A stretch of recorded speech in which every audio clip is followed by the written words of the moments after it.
Social સાયકોલોજીની પદ્ધતિઓ વિશે આપણે ચર્ચા કરીશું.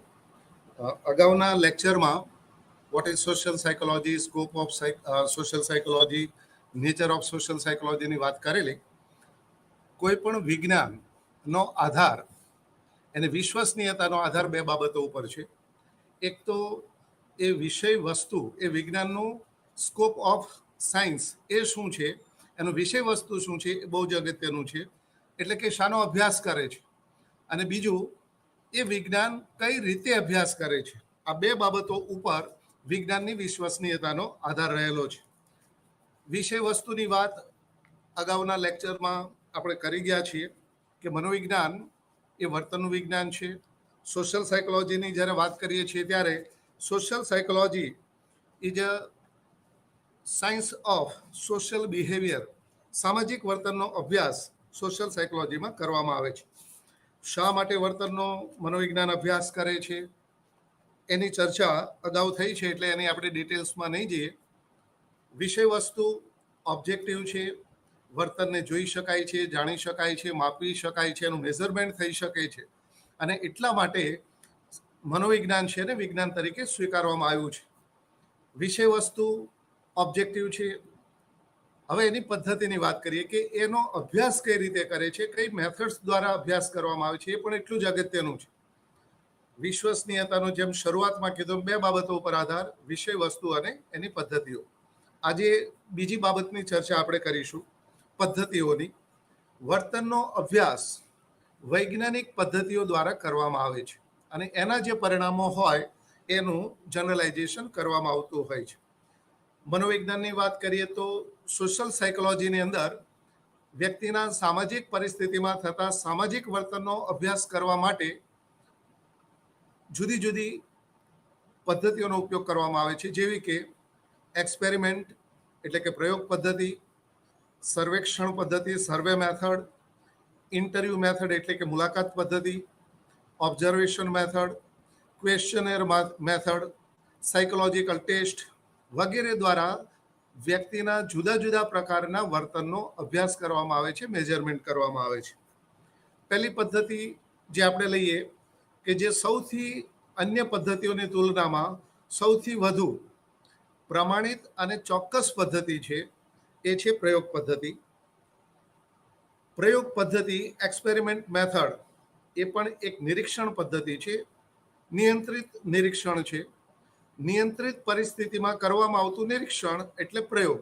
આવો એક સાદો અર્થ, સામાન્ય અર્થ આપણે પ્રયોગ વિશે આપી શકીએ. પ્રયોગની અંદર પ્રયોગકર્તાની સમક્ષ સમસ્યા હોય છે અને એને ઉકેલવા માટેનો પ્રયાસ થાય છે. એટલે કોઈ પણ સંશોધનની શરૂઆત, પ્રયોગની શરૂઆત સમસ્યાથી થાય છે.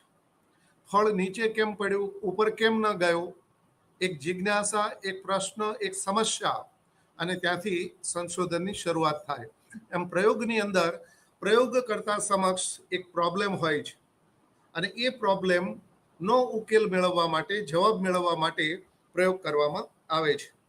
બીજો સાદો અર્થ આપણે એવો આપી શકીએ કે પ્રયોગમાં કૃત્રિમ પરિસ્થિતિ સર્જીને નિરીક્ષણ કરવામાં આવે છે. કૃત્રિમ પરિસ્થિતિ સર્જીને નિરીક્ષણ કરવામાં આવે છે, અને એટલા માટે પ્રયોગને નિયંત્રિત નિરીક્ષણ પણ કહેવામાં આવે છે. કારણ કે નિયંત્રિત પરિસ્થિતિમાં પરિસ્થિતિ પ્રયોગકર્તા દ્વારા ઉત્પન્ન કરવામાં આવે છે, અને એ પરિસ્થિતિમાં નિરીક્ષણ કરવામાં આવે છે. એટલા માટે પ્રયોગ માટે એક નિયંત્રિત નિરીક્ષણ એવા શબ્દનો પણ ઉપયોગ કરવામાં આવે છે. પ્રયોગની જુદા જુદા મનોવૈજ્ઞાનિકોએ વ્યાખ્યાઓ આપી છે. એમાંની એક બે વ્યાખ્યા ખાસ કરીને BF હેન્ડરસન અને જ્યોર્જ જીમનીની વ્યાખ્યાઓ જોઈએ આપણે, એટલે પ્રયોગનો આખો એનો કન્સેપ્ટ, એનો અર્થ આપણને સ્પષ્ટ થઈ જશે. BF હેન્ડરસન એવું કહે છે કે પ્રયોગ એક એવી પરિસ્થિતિ છે કે જેમાં કોઈ એક પરિવર્ત્યમાં ઈરાદાપૂર્વક ફેરફાર કરીને તે ફેરફારની બીજા પરિવર્ત્ય ઉપર કેવી અસર પડે છે તે જાણવા માટે બે પરિવર્ત્યો વચ્ચેના સંબંધનું નિરીક્ષણ કરવામાં આવે છે.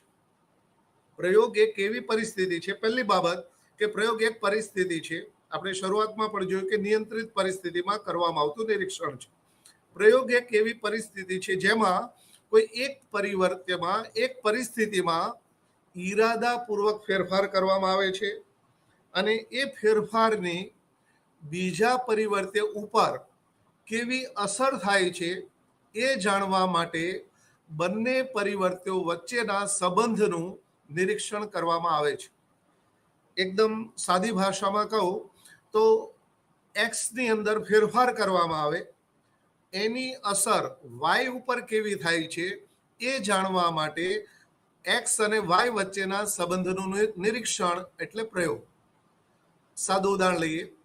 દાખલા તરીકે આપણે જાણવું છે કે એનાસિનની માથાના દુખાવા ઉપર કેવી અસર થાય છે. પ્રયોગકર્તા સમક્ષ આ પ્રશ્ન છે, સમસ્યા છે. જાહેરાતમાં આવતું હોય કે સ્ટોપેક લેવાથી, એનાસિન લેવાથી, પેરાસિટામોલ લેવાથી માથાના દુખાવામાં રાહત થાય છે. પ્રયોગકર્તા સમક્ષ આ પ્રશ્ન છે કે શું ખરેખર એનાસિન લેવાથી માથાના દુખાવામાં રાહત થાય છે? આ એના માટે પ્રશ્ન છે.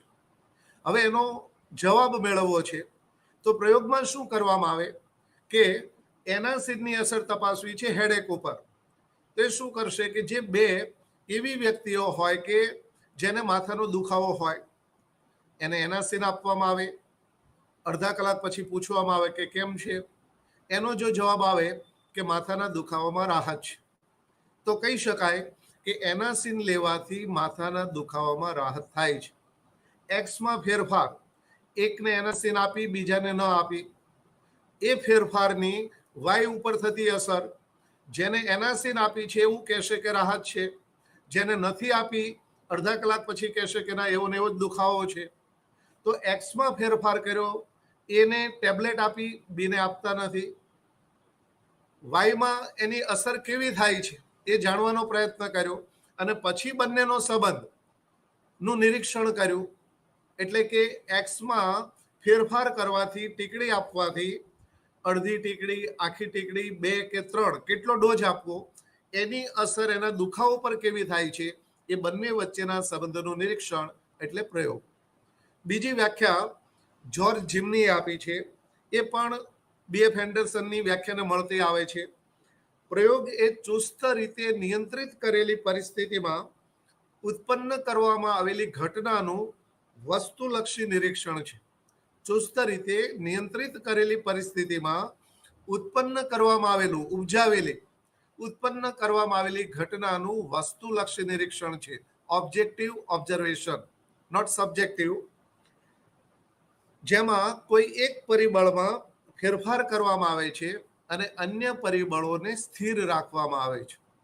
તમે જો આપણે ઉદાહરણમાં જોયું કે એક વ્યક્તિને આપણે એનાસિન આપી, બીને આપણે બિલકુલ આપતા નથી.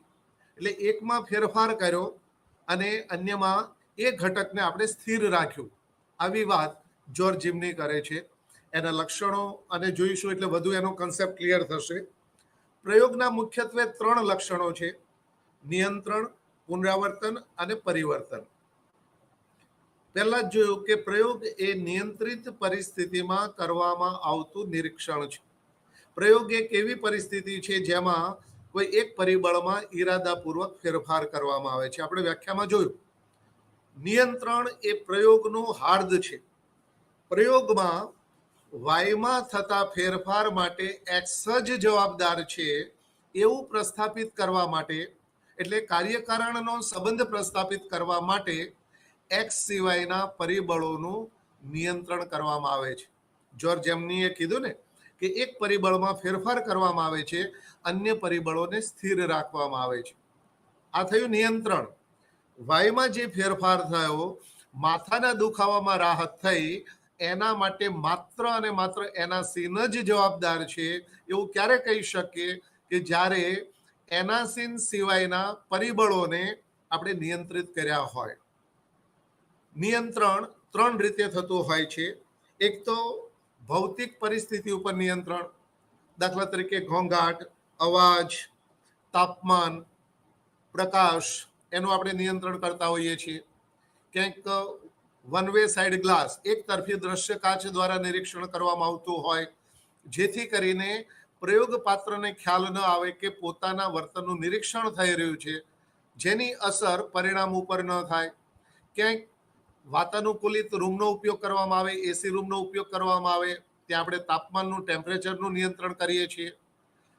શાંત વાતાવરણની અંદર, શાંત રૂમની અંદર નિરીક્ષણ કરવામાં આવે, એટલે કે ઘોંઘાટનું નિયંત્રણ કરીએ છીએ.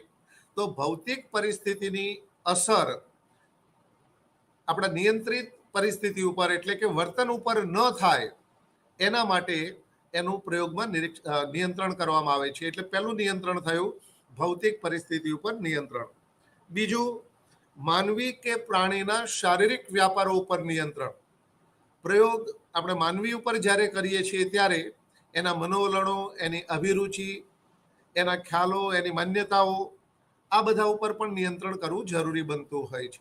અને એટલા માટે પ્રયોગ શરૂ કરતા પહેલા, ખાસ કરીને તમે જોયું હશે કે પાવલોનો પ્રયોગ હોય, સ્કિનરનો હોય, થોન્ડાઇકનો હોય, આ બધા જે પ્રયોગો છે એ પ્રાણીઓ પર કરવામાં આવ્યા. ક્યાંક પાવલોવે જ્યારે કૂતરા ઉપર પ્રયોગ કરે છે તો કૂતરાને ભૂખ્યો રાખવામાં આવે છે, અને તો જ એ શાસ્ત્રીય અભિસંધાન શક્ય બને છે. જ્યારે ઘંટડી વાગે, ખોરાક મળે, એટલે ખોરાકથી, પાણીથી, જાતીયતા, આવી જે શારીરિક જરૂરિયાતો છે એનાથી કેટલીક વાર પ્રયોગોમાં માનવી કે પ્રાણીને વંચિત રાખવામાં આવે છે. એટલે કે માનવી કે પ્રાણીના શારીરિક વ્યાપારો પર નિયંત્રણ. ત્રીજું, વ્યક્તિના મનોવલણો ઉપર નિયંત્રણ. માનવી ઉપર જ્યારે પ્રયોગ કરવાનો હોય ત્યારે આપ જાણો છો કે પ્રયોગ કરતા પહેલા, કોઈ પણ સાયન્ટિફિક મેથડનો ઉપયોગ કરતા પહેલા પ્રયોગ પાત્ર સાથે રેપોર્ટ સાધવામાં આવે છે, સાયુજ્ય સ્થાપવામાં આવે છે.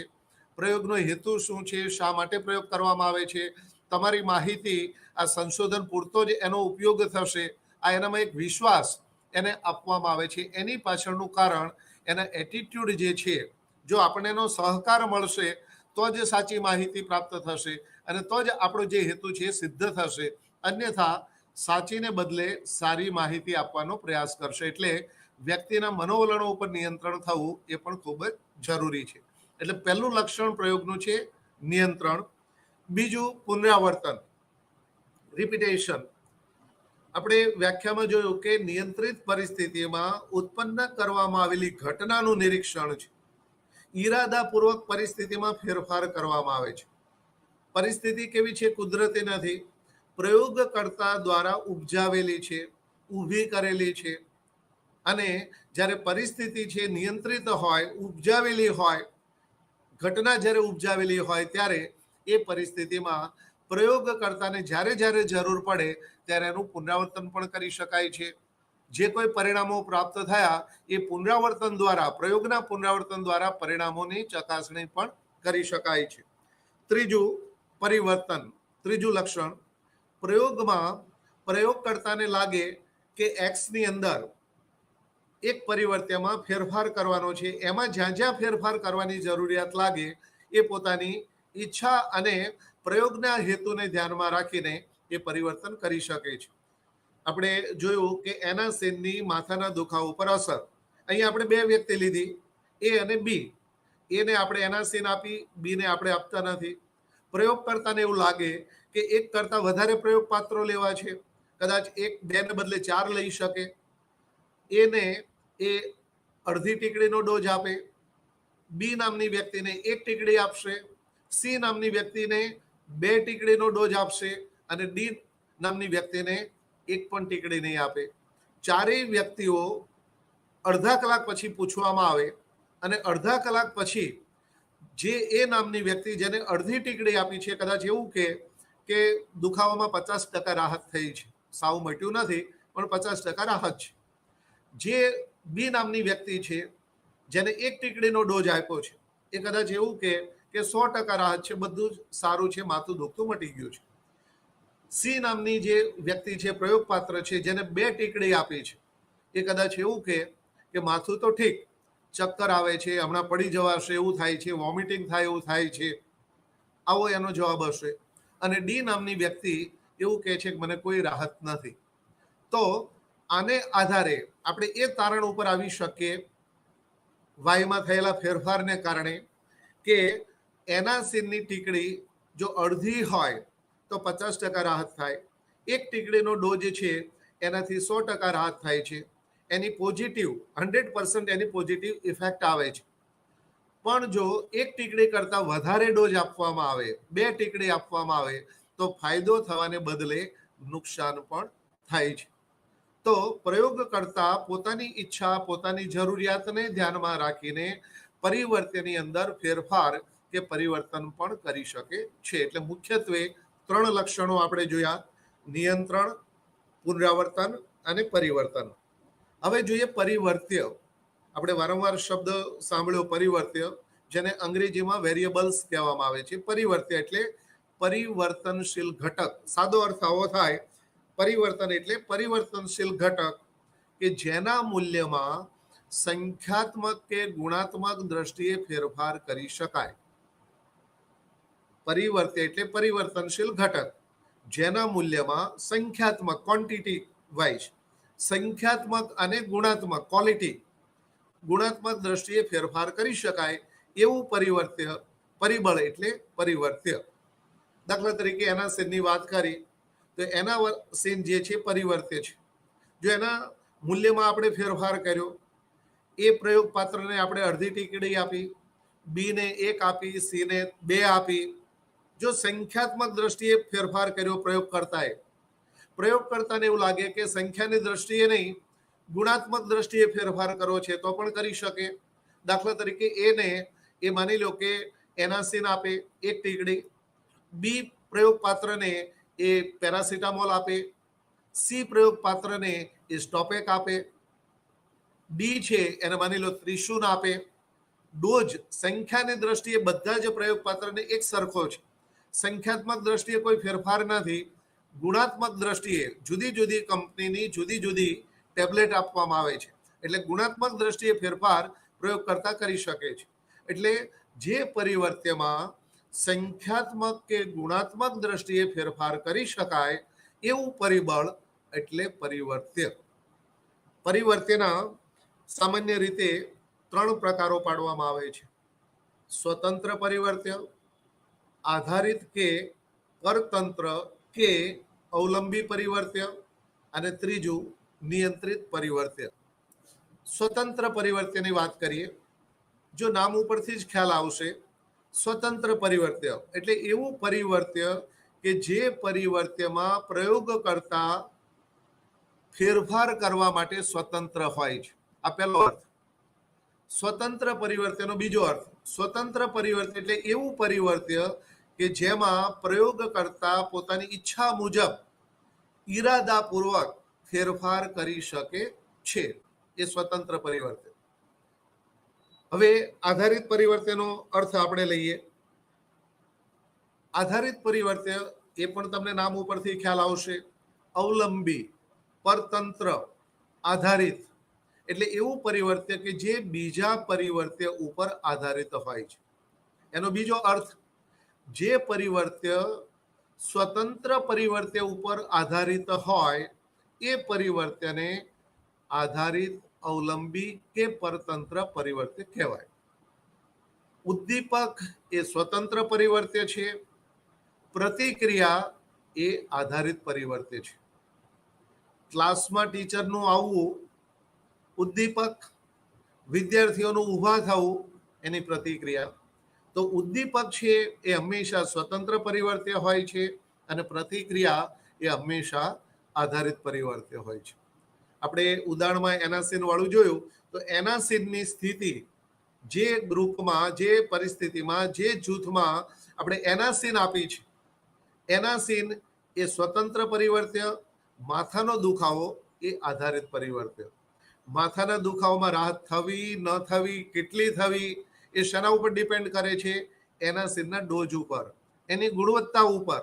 એટલે માથાનો દુખાવો છે એ એનાસિન ઉપર ડિપેન્ડ હોવાને કારણે માથાનો દુખાવો એ આધારિત પરિવર્ત્ય થયો. એનાસિન કે માથાની ટીકડી જે છે એનો ડોઝ, એની ગુણવત્તા એ સ્વતંત્ર પરિવર્ત્ય થયો, કારણ કે એમાં પ્રયોગકર્તા પોતાની ઈચ્છાથી ઈરાદાપૂર્વક ફેરફાર કરી શકે છે. ત્રીજું પરિવર્ત્ય એ પણ એટલું જ અગત્યનું છે, નિયંત્રિત પરિવર્ત્ય. આપણે શરૂઆતમાં વ્યાખ્યામાં પણ જોયું કે X સિવાયના પરિબળોને સ્થિર રાખવામાં આવે છે અથવા નિયંત્રિત કરવામાં આવે છે. આપણે એક્સની અસર તપાસવી છે વાય ઉપર, તો એક્સ સિવાયના જે પરિબળો વાયને અસર કરી શકે તેમ હોય એવા પરિબળોને પ્રયોગમાં નિયંત્રિત કરવામાં આવે છે. એટલે કે નિયંત્રિત પરિવર્તન એટલે એવું પરિવર્તન કે જે સ્વતંત્ર પરિવર્તન સિવાયના જે પરિવર્તનોનું પ્રયોગમાં નિયંત્રણ કરવામાં આવે છે એ બધા જ પરિવર્તનોને નિયંત્રિત પરિવર્તન કહેવાય. દાખલા તરીકે ઘોંઘાટ, તાપમાન, લોકોની અવર જવર, એને આપણે નિયંત્રિત કરીએ છીએ. એના સીનની અસર તપાસવી છે. આપણે શરૂઆતમાં ઉદાહરણ જોયેલું કે બે આપણે પેશન્ટ લીધા, બંનેને માથાનો દુખાવો છે, બંનેને એકને આપણે ટીકડી આપીએ છીએ, બીજાને આપતા નથી. અડધા કલાક પછી પૂછીએ છીએ તો એ એવું કહે છે કે રાહત થઈ, બી કહેશે કે રાહત નથી. આપણે અહીંયા કાર્યકારણનો સંબંધ, આપણે અહીંયા છાતી ઠોકીને એવું નહીં કહી શકીએ કે માથાનો દુખાવામાં રાહત થઈ એના માટે એના સીન જ જવાબદાર છે. એવું એટલા માટે નહીં કહી શકીએ કારણ કે કદાચ એવું બને કે એને ખબર છે કે મેં ટીકડી લીધી છે એટલે રાહત થશે, બીને ખબર છે મેં ટીકડી નથી લીધી એટલે રાહત નહીં થાય.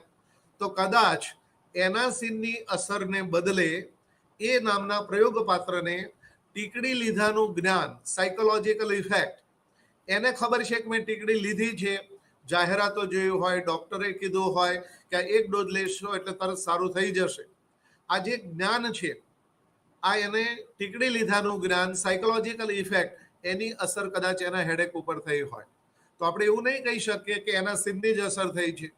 હવે જો એવું કેવું હોય અને પ્રયોગનો હેતુ એ જ છે કે વાયમાં થતા ફેરફાર માટે એક્સ જ જવાબદાર છે, એ પ્રસ્થાપિત કરવું, કાર્યકાળનો સંબંધ પ્રસ્થાપિત કરવો એ વિજ્ઞાનનું ધ્યેય છે.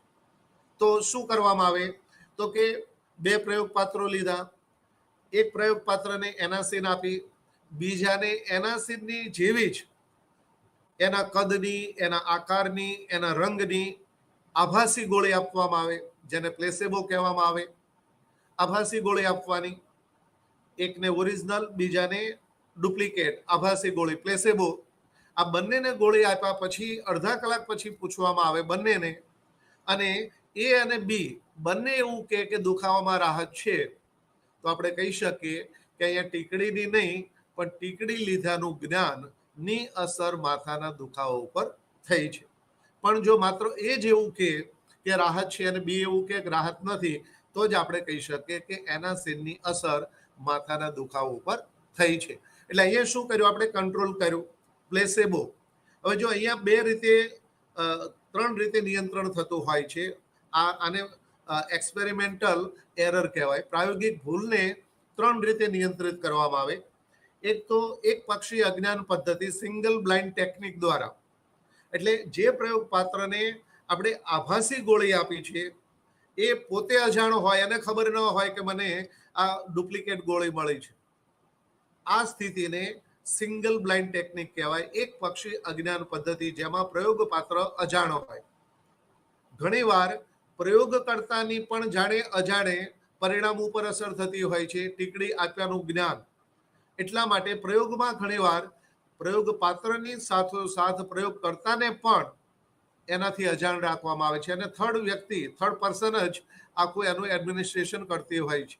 તો આવી પરિસ્થિતિમાં કે જેમાં પ્રયોગપાત્રને પણ ખબર ન હોય, પ્રયોગકર્તાને પણ ખબર ન હોય કે જે ગોળી પ્રયોગપાત્રને આપવામાં આવી છે ઓરિજિનલ છે કે ડુપ્લિકેટ, આવી સ્થિતિને, પ્રયોગકર્તાને પ્રયોગપાત્ર બંને અજાણ હોય એવી સ્થિતિને ડબલ બ્લાઇન્ડ ટેકનિક, દ્વિપક્ષી અજ્ઞાન પદ્ધતિ તરીકે ઓળખવામાં આવે છે. અને ત્રીજું છે પ્રતિસંતુલન. કેટલીક વાર સ્થિતિ એવી હોય કે કેટલીક બાબતો ઉપર આપણે નિયંત્રણ ન કરી શકીએ. દાખલા તરીકે ઘોંઘાટ, રોડના કિનારે જ બિલ્ડિંગ હોય, ત્યાં જ આપણે અભ્યાસ કરવાનો હોય, ઘોંઘાટને નિવારી શકાય તેમ ન હોય, તો એ વખતે બંને જૂથની અંદર, પ્રાયોગિક પરિસ્થિતિ, નિયંત્રિત પરિસ્થિતિ, બંને જૂથમાં ઘોંઘાટની માત્રા એક સરખી રાખવામાં આવે, જેથી કરીને એક જ જૂથ ઉપર, એક જ પરિસ્થિતિ ઉપર એની વિપરીત કે એની અનુકૂળ અસર ન થાય. દાખલા તરીકે ઘણીવાર કોઈ વ્યક્તિનો અભ્યાસ કરવો છે તો એના આઈક્યુ, આપણે એવું નહીં કરી શકીએ કે અલગ અલગ આઈક્યુ વાળા ન મળતા હોય તો સેમ બંને એવા પ્રયોગ પાત્ર હોય કે બંનેનો સેમ આઈક્યુ હોય. તો અહીંયા શું કર્યું આપણે બુદ્ધિમાનાંક જે છે આઈક્યુ છે એને સંતુલિત કર્યો.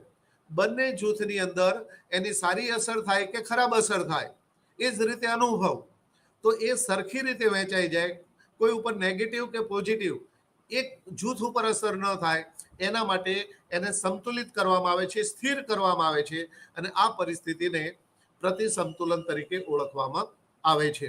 એટલે આપણે જોયું કે પ્રયોગ એ નિયંત્રિત નિરીક્ષણ છે. પરિસ્થિતિમાં નિયંત્રણ કરવામાં આવે, જરૂર પડે ફેરફાર કરવામાં આવે, કાર્યકારણનો સંબંધ પ્રસ્થાપિત કરવાનો પ્રયાસ કરવામાં આવે અને પરિણામો છે મેળવવામાં આવતા હોય છે. પ્રયોગની અંદર આપણે જોયું કે બે પરિસ્થિતિ હોય છે, સ્વતંત્ર પરિવર્તે અને આધારિત પરિવર્તે જોયું. એ જ રીતે બે પરિસ્થિતિ આપણે જોયું કે એ બી સી ડી 4 પ્રયોગ પાત્રો લીધા. એ બી સી ને આપણે એના સીન આપી, આપણે ડી ને આપતા નથી. તો એબીસી જે થાય છે, એબીસી જે પરિસ્થિતિમાં કામ કરે છે એ પરિસ્થિતિને પ્રાયોગિક પરિસ્થિતિ કહેવાય, અને ડી કે જેને આપણે એનાસી નથી આપી એ પરિસ્થિતિને નિયંત્રિત પરિસ્થિતિ કહેવાય. પ્રાયોગિક પરિસ્થિતિ કે જેમાં સ્વતંત્ર પરિવર્ત્ય હાજર હોય, સ્વતંત્ર પરિવર્તનનું મૂલ્ય હાજર હોય.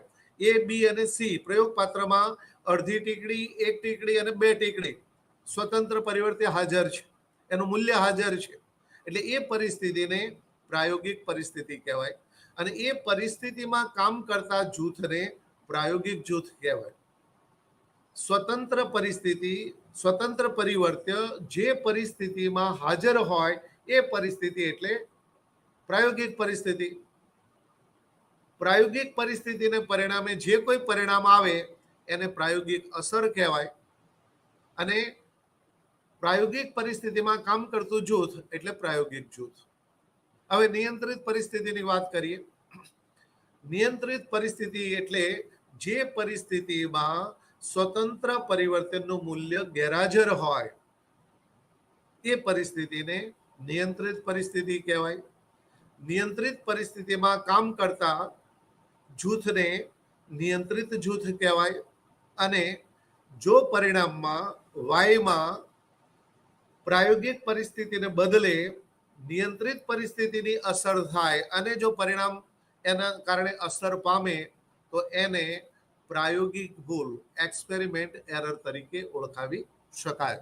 એટલે પ્રયોગમાં સામાન્ય રીતે બે પરિસ્થિતિ હોય છે, પ્રાયોગિક પરિસ્થિતિ, નિયંત્રિત પરિસ્થિતિ.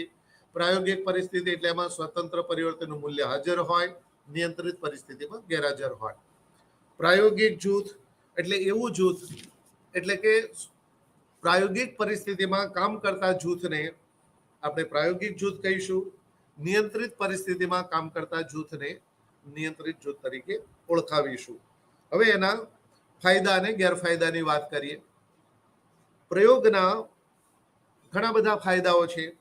પહેલી બાબત કે બધા જ પરિબળો અંકુશમાં હોય છે, પ્રયોગકર્તાના અંકુશમાં હોય છે. આપણે લક્ષણોમાં જોયું કે પ્રયોગકર્તા ઈચ્છે એ પરિબળમાં ફેરફાર કરે છે, એમાં પરિવર્તન પણ લાવી શકે છે, ઘટના ઉપજાવી પણ શકે છે, ઉત્પન્ન પણ કરી શકે છે. એટલે પરિબળો, પરિવર્ત્યો પ્રયોગકર્તાના અંકુશમાં હોય છે. તેથી પ્રયોગ ગમે તેટલી વાર, ગમે ત્યારે કરી શકાય છે. અને એનો મોટો ફાયદો એ છે કે જે કંઈ પરિણામો હોય એની ચકાસણી થઈ શકે છે. 1+1 એટલે 2. તમે 10 વાર તમે કરશો તો પણ એનો જવાબ એ જ આવશે. એમ મનોવિજ્ઞાનની અંદર પ્રયોગ જે કરવામાં આવે એના જે પરિણામો પ્રાપ્ત થયા છે એનો એ જ પ્રયોગ કરતા વારંવાર કરીને પરિણામોની ચકાસણી કરી શકે છે. બીજું, બધા જ પરિબળો કાબુમાં હોય છે. તેથી કોઈ એક પરિવર્તનમાં ફેરફાર કરે છે, અન્ય પરિબળોમાં એની અસર થાય છે. અથવા તો ઘણીવાર એવું બને, શરૂઆતમાં પણ મેં કીધું કે કેટલાક પરિબળો એવા હોય કે જેને આપણે નિયંત્રિત એને દૂર ન કરી શકતા હોઈએ ત્યારે એ પરિબળોને સ્થિર રાખવામાં આવે છે. દાખલા તરીકે અનુભવ, વ્યક્તિની વય, વ્યક્તિનો બુદ્ધિમાનાંક, આ બધી બાબતો એવી છે કે એને ઝીરો નહીં કરી શકીએ. ત્યાં પ્રાયોગિક પરિસ્થિતિ અને નિયંત્રિત પરિસ્થિતિ બંનેમાં આ બાબતો સમાન રાખવામાં આવે. દાખલા તરીકે આપણે ABCD લીધા, તો ABC અને D આ બધામાં બુદ્ધિમાનાંક સમાન હોય, દરેકનું વય જૂથ સમાન હોય, દરેકની જાતિ સમાન હોય, દરેકનું SES સમાન હોય, દરેકનો અનુભવ સમાન હોય, તો આ બધી બાબતોને ત્યાં શું કરવામાં આવે છે? સ્થિર કરવામાં આવે છે. એટલે પ્રયોગ કરતા પ્રયોગમાં પરિબળો કાબુમાં હોવાને કારણે કે તો પરિબળને સ્થિર રાખી શકે છે અથવા ફેરફાર કરી શકે છે, અથવા તો કેટલાક એવા પરિબળો હોય જેવા કે તાપમાન, ઘોંઘાટ, એને દૂર પણ કરી શકે છે. ત્રીજું, આ બધું નિયંત્રિત પરિસ્થિતિમાં નિરીક્ષણ કરેલું હોવાને કારણે વારંવાર પરિણામોની ચકાસણી કરી શકવાને કારણે જે પરિણામો પ્રાપ્ત થાય છે એ વધુ ચોક્કસ અને વસ્તુલક્ષી હોય છે. ચોથી બાબત, પરિણામોની ચકાસણી કરી શકાય છે. પાંચમું, પરિસ્થિતિમાં ફેરફાર કરી શકાય છે. છઠ્ઠું, આંકડાશાસ્ત્રીય પદ્ધતિઓના ઉપયોગ દ્વારા સંખ્યાત્મક અને ગુણાત્મક માહિતી પ્રાપ્ત કરી શકાય છે. આ પ્રયોગના ફાયદાઓ છે. એને કેટલીક મર્યાદાઓ પણ છે, ગેરફાયદાઓ પણ છે. એમાં પહેલી વાત કરીએ તો મર્યાદા એ છે કે કેટલાક પરિવર્તનો, આપણે જોયું કે પરિસ્થિતિમાં નિયંત્રણ કરવામાં આવે છે, પણ કેટલાક એવા પરિબળો હોય છે, અટપટા હોય છે કે જેનું 100% નિયંત્રણ કરવું, એને કંટ્રોલ કરવા કદાચ પ્રયોગકર્તાના હાથમાં હોતું નથી અથવા તો શક્ય હોતું નથી. મેં કીધું ને કે ઘણીવાર ઘોંઘાટ દૂર ન કરી શકાય તો સ્થિર કરવાનો પ્રયત્ન કરશે.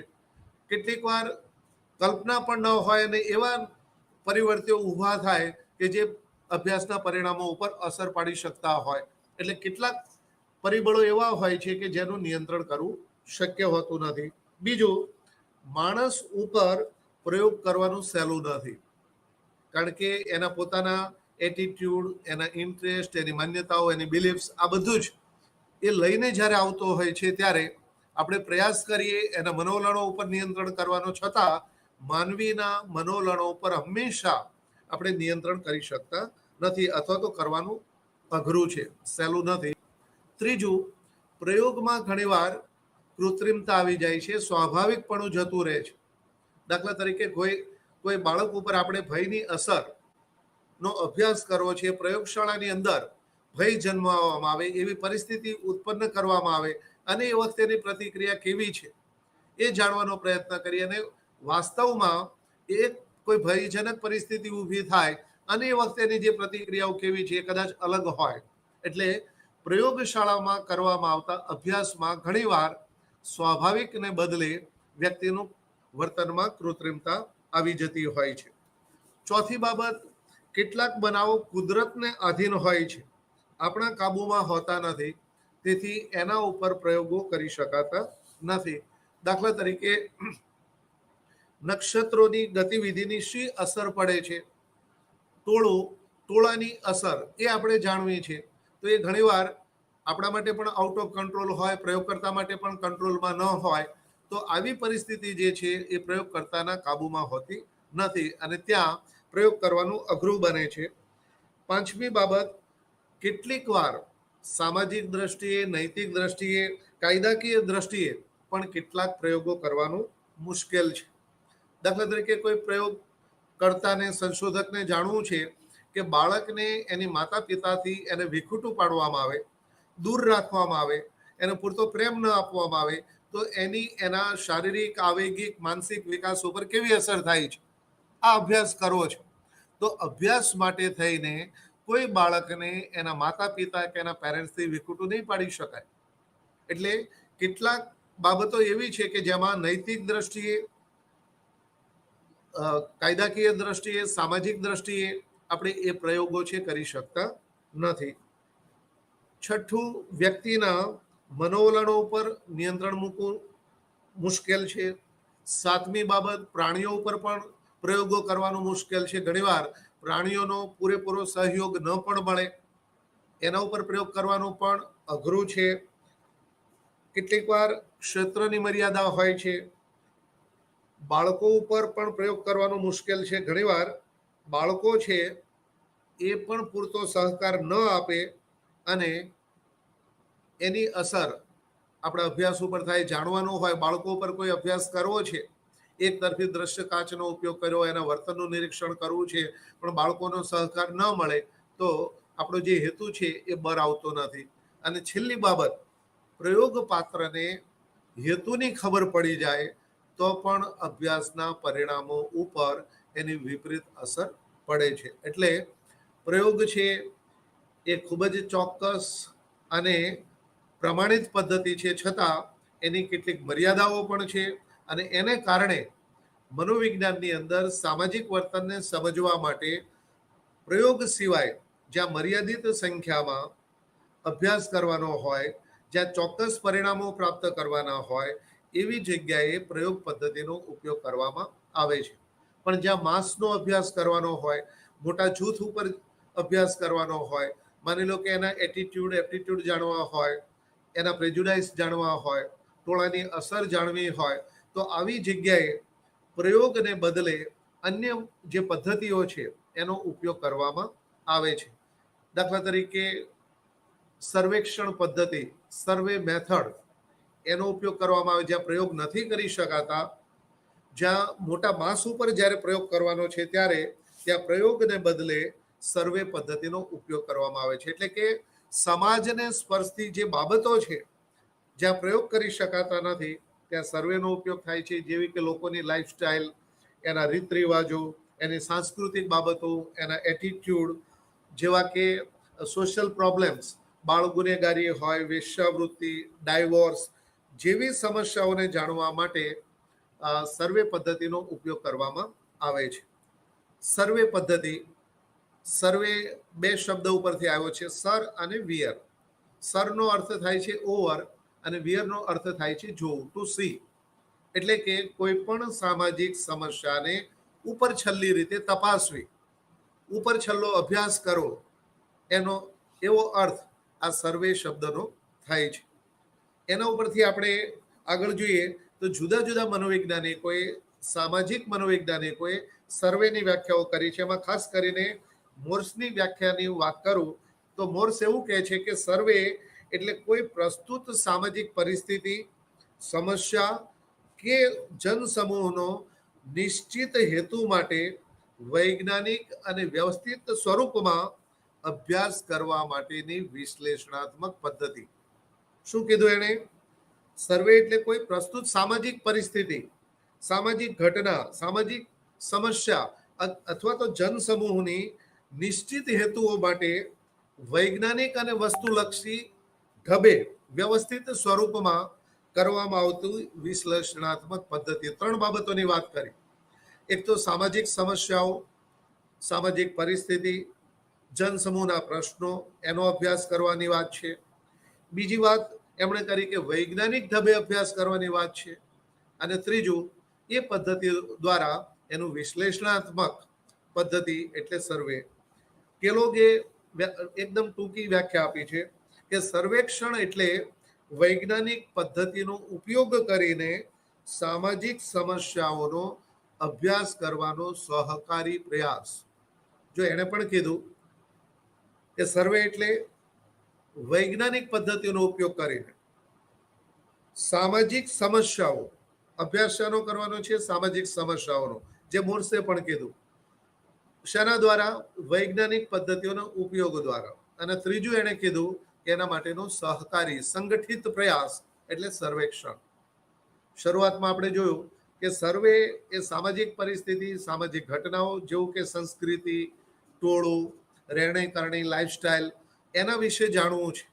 અથવા તો માર્કેટની અંદર કોઈ ઉત્પાદક કંપની છે એને જાણવું છે કે માર્કેટમાં કયો ટોયલેટ સોપ વધુ વપરાય છે, એનું વેચાણ કેમ વધુ થાય છે, એવા કયા કારણો છે કે લાઈફબોય વધુ વેચાય છે, નિરમા વધુ વેચાય છે, લીરિલ વધુ વેચાય છે.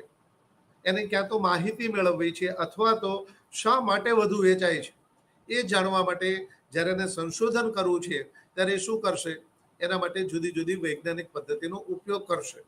તો સર્વે એ કોઈ સ્વતંત્ર પદ્ધતિ નથી, પણ જુદી જુદી વૈજ્ઞાનિક પદ્ધતિઓના ઉપયોગ દ્વારા પરિસ્થિતિને સમજવાનો પ્રયાસ એટલે સર્વેક્ષણ મેથડ. સર્વેક્ષણમાં ખાસ કરીને નિરીક્ષણ પદ્ધતિનો ઉપયોગ થાય છે, પ્રશ્નાવલી પદ્ધતિનો ઉપયોગ થાય છે, મુલાકાત પદ્ધતિનો ઉપયોગ થાય છે. ઇલેક્શન નજીક આવે એટલે રાજકીય પક્ષો સર્વેક્ષણ કરાવતા હોય છે. એમાં શું કરે છે, આપણે જોયું હશે કે જુદા જુદા મત વિસ્તારની અંદર જઈને લોકોના ઇન્ટરવ્યુ લેશે, એમને પ્રશ્નો પૂછે કે આવનારા ઇલેક્શનમાં તમે કોને વોટ આપશો, કોને ચૂંટીને લાવશો. એ જે માહિતી એમની પાસેથી જે જવાબો પ્રાપ્ત થાય એને આધારે એ કન્ક્લુઝન ઉપર આવતા હોય છે કે એક્સ મત વિસ્તારની અંદર એક્સ નામની વ્યક્તિ છે ચૂંટાઈ આવશે અથવા એને વધુ વોટ મળશે. આ થયું સર્વેક્ષણ. શું કર્યું ત્યાં? માહિતી મેળવવાનો પ્રયાસ છે. શાના દ્વારા? વૈજ્ઞાનિક પદ્ધતિ. ક્યાં તો મુલાકાત મતદારોની લેવામાં આવે અને પૂછવામાં આવે, ક્યાં તો પ્રશ્નાવલીઓ મોકલવામાં આવે, એના દ્વારા માહિતી મેળવવામાં આવે અને એના દ્વારા કન્ક્લુઝન ઉપર આપવામાં આવે કે કોને કેટલા મત મળશે, કોને સીટ મળશે, કોની સરકાર બનશે. તો સર્વેક્ષણ એ વૈજ્ઞાનિક પદ્ધતિઓના ઉપયોગ દ્વારા સામાજિક પરિસ્થિતિ, સમસ્યાઓ, જનસમૂહના પ્રશ્નો એને સમજવા માટેનો એક સહકારી અને સંગઠિત પ્રયાસ છે. સર્વેક્ષણના મુખ્યત્વે બે હેતુઓ હોય છે. એક તો વર્ણનાત્મક હેતુ અને બીજું સ્પષ્ટીકરણાત્મક. જે આપણે ઉદાહરણમાં જોયું, ઘણીવાર સર્વેનો હેતુ વર્ણન કરવાનો હોય કે માર્કેટમાં, મેં કીધું ને કે કોઈ ઇન્ડસ્ટ્રી જાણવાનો પ્રયત્ન કરે કે બજારની અંદર નાવાના જે અનેક સાબુઓ છે હજારોની સંખ્યામાં, તો લોકો કયા સાબુનો વધુ ઉપયોગ કરે છે, કયા સાબુને વધુ પસંદ કરે છે. મોલની અંદર સાબુઓ ઘણા બધા હોય તો એમાંથી કયા ટોયલેટ સોપની ઉપર પસંદગી ઉતારે છે. આ જે માહિતી મેળવવાનો પ્રયાસ છે એને વર્ણનાત્મક હેતુ કહેવાય. બીજો છે સ્પષ્ટીકરણાત્મક હેતુ. સ્પષ્ટીકરણાત્મક હેતુ એટલે જ્યારે સંશોધકનો હેતુ સ્પષ્ટીકરણનો હોય કે શા માટે માહિતી મળી ઉદ્યોગના માલિકોને કે બજારની અંદર સપોઝ દાખલા તરીકે લાઈફ બોય વધુ વેચાય છે, તો એ જાણવાનો પ્રયત્ન કરે. કોઈ સર્વે કંપનીને આપે કે ભાઈ આ સર્વે કરો કે લોકો લાઈફ બોયને જ કેમ પસંદ કરે છે, એવું શું છે કે લોકો લાઈફ બોયને પસંદ કરે છે. સ્પષ્ટીકરણાત્મક હેતુ. તો કદાચ એવું પણ જાણવા મળે કે રેપરને લીધે કદાચ એ વજનમાં વધુ છે, કિંમતમાં સસ્તો છે, એનું રેપર આકર્ષક છે, પ્રચારની પ્રયુક્તિ સારી છે, એને કારણે પણ એનું વેચાણ વધુ હોઈ શકે. તો કયું કારણ એના માટે જવાબદાર છે કે જેથી કરીને એ સાબુનું વધુ વેચાણ થાય છે. તો સ્પષ્ટીકરણનો જ્યારે હેતુ હોય સર્વે કરવા પાછળનો, ત્યારે એને સર્વેક્ષણાત્મક હેતુ છે, સ્પષ્ટીકરણાત્મક હેતુ છે તેમ કહેવાય.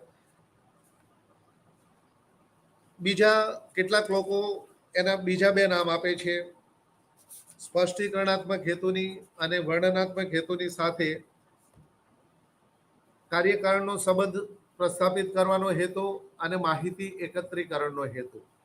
વર્ણનાત્મક હેતુ એ માહિતી એકત્રીકરણનો હેતુ છે.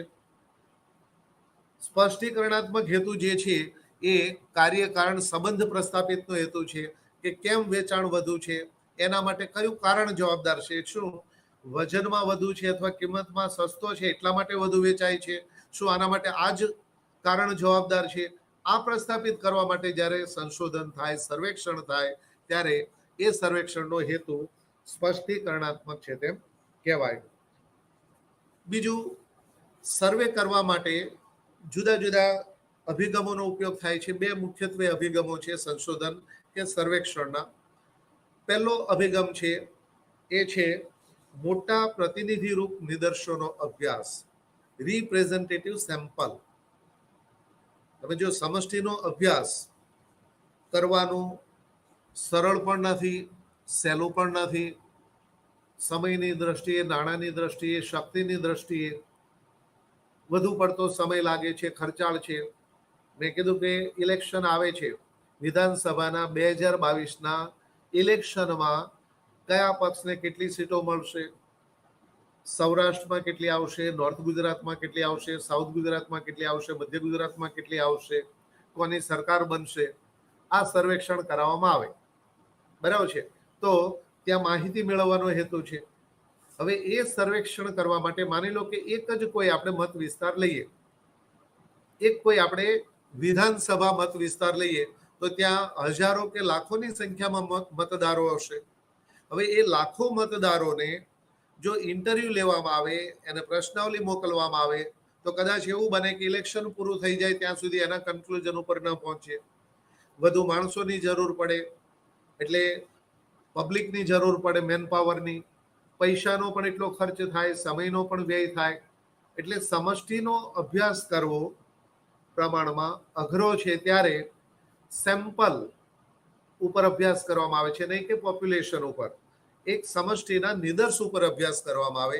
અને નિદર્શ કેવો, તો પહેલો જે અભિગમ છે એ મોટા પ્રતિનિધિરૂપ નિદર્શોનો અભ્યાસ. એક મોટો રિપ્રેઝેન્ટેટિવ સેમ્પલ લેવામાં આવે. દાખલા તરીકે એક મત વિસ્તાર લઈએ આપણે, વિધાનસભા મત વિસ્તાર. એ વિધાનસભા મત વિસ્તારમાંથી મતદારોને લેવામાં આવે. પણ કેવા મતદારો? કે જેમાં બહેનો પણ હોય, ભાઈઓ પણ હોય. આર્થિક પાસાની વાત કરીએ તો ગરીબ, મધ્યમ અને ઉચ્ચ વર્ગમાંથી આવનારા લોકો પણ હોય. ગ્રામ્ય વિસ્તારના પણ હોય, શહેરી વિસ્તારના પણ હોય, શિક્ષિત પણ હોય, અશિક્ષિત પણ હોય, મેરિડ પણ હોય, અનમેરિડ પણ હોય, કેટલાક ગવર્મેન્ટ સર્વન્ટ પણ હોય, બિઝનેસમેન પણ હોય, બેરોજગારો પણ હોય. એમ સમાજ જે છે, પોપ્યુલેશન જે છે, સમષ્ટિ છે, એમાં જે બાબતો છે એ દરેકનું પ્રતિનિધિત્વ આવી જાય એવા રિપ્રેઝેન્ટેટિવ સેમ્પલને લઈને એને પ્રશ્નાવલી અથવા તો મુલાકાત પદ્ધતિ દ્વારા માહિતી મેળવીને એને આધારે કન્ક્લુઝન ઉપર જવામાં આવે, તો એને થયો એ અભિગમને આપણે કહીશું મોટા પ્રતિનિધિરૂપ રિપ્રેઝેન્ટેટિવ સેમ્પલનો અભ્યાસ. બીજું, ઘણીવાર મોટો રિપ્રેઝેન્ટેટિવ સેમ્પલ ન મળે તો એ વખતે નાનો સેમ્પલ હોય પણ એવા સેમ્પલનો સઘન અભ્યાસ કરવામાં આવે. થોડાક કિસ્સાઓનો સઘન અભ્યાસ. દાખલા તરીકે વરુબાળાઓ, અમલા, કમલા, અન્નાનો કિસ્સો આપણે જોઈએ છીએ. તો આવી જે બાબતો છે, આવી જે ઘટનાઓ છે, બહુ ઓછી હોય. ત્યાં આપણે મોટો પ્રતિનિધિરૂપ નિદર્શ લેવા જઈએ તો શક્ય નથી. તો એવી જગ્યાએ આવા જે થોડા કિસ્સાઓ છે એ કિસ્સાઓનો ડિટેલ્સથી સઘન રીતે અભ્યાસ કરવામાં આવે અને એને આધારે પરિણામો ઉપર છે જવામાં આવતું હોય છે. સેમ્પલનો અભ્યાસની વાત થઈ. સેમ્પલની પસંદગી કઈ રીતે કરવામાં આવે છે? સેમ્પલની પસંદગીની પણ ઘણી બધી પદ્ધતિઓ છે. અહીંયા એની આપણે બહુ ડિટેલ્સમાં ચર્ચા નહીં કરીએ, કારણ કે સેમ્પલ એ બહુ જ અગત્યનો છે.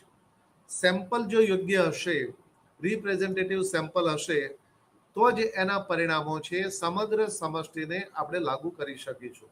જો રિપ્રેઝેન્ટેટિવ સેમ્પલ ન હોય તો એના જે પરિણામો આવે છે એ સમષ્ટિને લાગુ પાડવા જઈએ તો ઘણીવાર એ ખોટા પરિણામો પણ સાબિત થતા હોય છે. તો જ્યાં પ્રયોગ શક્ય નથી ત્યાં સર્વેક્ષણ પદ્ધતિ દ્વારા માહિતી છે મેળવી શકાય છે. આ બીજી પદ્ધતિ થઈ. ત્યાર પછી અન્ય પદ્ધતિઓ પણ છે. ઇન્ટરવ્યુ મેથડ, ક્વેશ્ચનેર મેથડ, ત્યાર પછી ઓબ્ઝર્વેશન મેથડ, સાયકોલોજીકલ ટેસ્ટ. એ પદ્ધતિઓ દ્વારા પણ સામાજિક વર્તનને સમજવાનો પ્રયાસ સામાજિક મનોવિજ્ઞાનમાં કરવામાં આવે છે. આવતા લેક્ચરમાં આપણે મુલાકાત પદ્ધતિ, પ્રશ્નાવલી પદ્ધતિ અને અન્ય જે પદ્ધતિઓ છે એના વિશે વિગતે ચર્ચા કરીશું. નમસ્કાર.